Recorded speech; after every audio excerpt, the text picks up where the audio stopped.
অনুষ্ঠুপীয়াকৈ আজি পাতিবলগীয়া আছে, তাতে শিৱৰাত্ৰিও।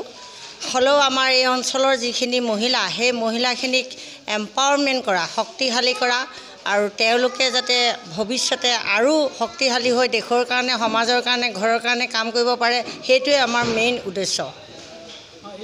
আজিৰ সময়ত আইনীভাৱে আমাৰ মহিলাসকলে যথেষ্ট সুৰক্ষা দিছে চৰকাৰে, কিন্তু হ'লেও আমি গাঁৱৰ যিখিনি মহিলা সেইখিনি বহুত সুৰক্ষিত বুলি ক'ব নোৱাৰোঁ।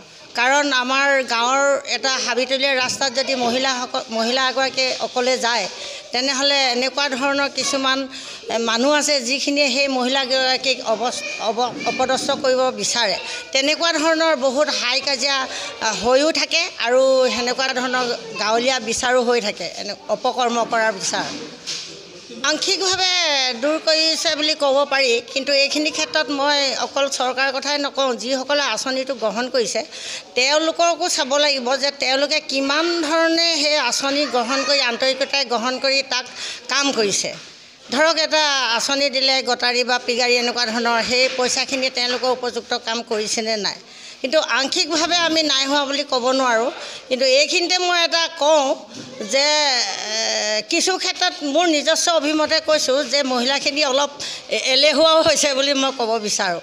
মানে কাম বন অলপ কিছু কম কৰিবলৈ লৈছে। আগতে যেনেকৈ তাঁত বয় বা ঘৰৰ কাম, খেতি বাতিৰ কাম কৰে, সেইখিনি কামত যেন অলপ তেওঁলোকৰ এলাহ হৈছে, এনেকুৱাও লাগে।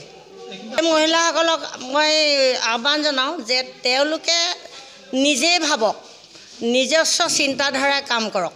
চৰকাৰে কিছুমান আইন উলিয়াইছে, যিখিনি আইনে সমাজত কিছু ক্ষেত্ৰত বিৰূপ প্ৰভাৱ পেলাব পাৰে।